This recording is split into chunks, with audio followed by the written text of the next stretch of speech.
আসসালামু আলাইকুম guys, welcome back to my channel. আজকে আমি চিংড়ি মাছ দিয়ে কচুর লতি রান্না করব। এই রেসিপিটা এত এত এত ভালো লাগে খেতে যে সেটা নাই বা বললাম। এই রেসিপিটা বানানোর জন্য আমি এখানে প্রায় 150 গ্রামের মতো চিংড়ি মাছ নিয়েছি। এটা একটু ছোট সাইজের চিংড়ি মাছ। আর হাফ কেজি কচুর লতির জন্য আমি এইটুকু পরিমাণ নিয়েছি। যত বেশি পরিমাণে চিংড়ি মাছ দেবেন এর স্বাদটা ততই বাড়বে। তো আমি এই চিংড়ি মাছগুলোকে সামান্য একটু তেল দিয়ে ভেজে নিয়েছিলাম প্রথমে। আর তারপর সেম প্যানে আমি এখানে কচুর লতিগুলো সুন্দর করে কেটে ধুয়ে নিয়েছি। তারপরে 2টা পেঁয়াজ কুচি দিয়ে দিলাম এবং আধা চা চামচের মতো হলুদের গুঁড়ি দিয়ে দিলাম। এরপর আমি অ্যাড করে দিচ্ছি 6-7টির মতো কাঁচামরিচ এবং 1 চা চামচের মতো মরিচের গুঁড়ি। আমরা একটু ঝাল খেতে পছন্দ করি, তাই ঝালটা একটু বেশি পরিমাণ দিলাম এবং পরিমাণ মতো লবণ আর সয়াবিন তেল দিয়ে খুব ভালোভাবে মিক্স করে নিব। আর হ্যাঁ, দিতে ভুলে গিয়েছিলাম, আধা চা চামচ আদা বাটা এবং 1 চা চামচ রসুন বাটা এবং সেই সাথে আরও 1 চা চামচ জিরা বাটা দিয়ে দিচ্ছি।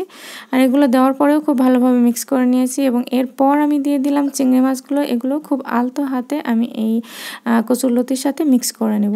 তো এই কচুরলতিগুলো মশলার সাথে খুব ভালোভাবে মিক্স করার পর এবার আমি হাতটা ধুয়ে একটু পানি দিয়ে দিচ্ছি। আর হ্যাঁ, হাত ধোয়া দেখে কেউ নাক ছিটকাবেন না, এটা হচ্ছে স্বাদে ম্যাজিক। আর এর সাথে আমি আরও একটু পানি দিয়ে দিলাম। এই কচুরলতিটা একটু মোটা টাইপের, তাই সিদ্ধ হওয়ার জন্য এইটুকু পানি লাগবে। তো আমি চুলায় প্যানটা বসিয়ে দিয়ে হাই হিটে প্রথমে বলক তুলে নিলাম।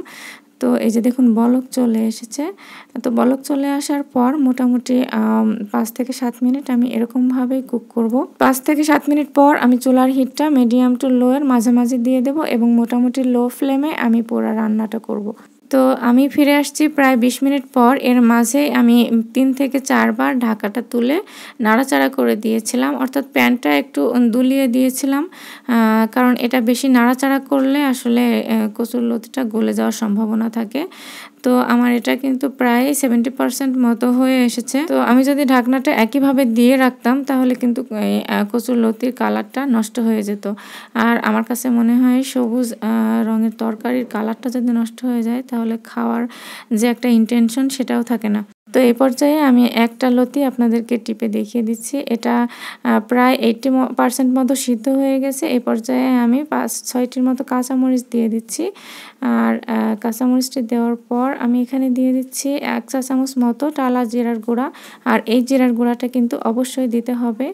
আর এরপরে আমি আলতো হাতে একটু মিক্স করে নিচ্ছি। খুব তাড়াতাড়ি মিক্স করে নিয়ে আমি ঢাকাটা দিয়ে দেব, যাতে করে ফ্লেভারটা বের হয়ে না যায়। আপনারা অবশ্যই এই পর্যায়ে লবণটাকে চেক করে নেবেন। তো আমার এই তরকারিটা প্রায় হয়ে গেছে। আমি এবারে ঢাকাটা দিয়ে চুলাটাকে বন্ধ করে দেব। যেহেতু এটা ইলেকট্রিক চুলা, তাই বন্ধ করার পরে অনেকখানি হিট থেকে যায়। আর এতে করে খুব সুন্দরভাবে টালা জিরার গুঁড়াটা তরকারির সাথে মিক্স হয়ে যাবে। তো 5 মিনিট পর আমি আপনাদেরকে সার্ভ করে দেখাচ্ছি। আশা করি আমার ভিডিওটি আপনাদের কাছে একটু হলেও হেল্পফুল মনে হয়েছে। যদি ভালো লাগে তাহলে ফ্রেন্ডস এবং ফ্যামিলির সাথে শেয়ার করবেন। আর চ্যানেলটি সাবস্ক্রাইব করে সাথেই থাকার অনুরোধ রইল। আবারও দেখা হবে নতুন কোনো ভিডিওতে। টিল দেন, আল্লাহ হাফেজ।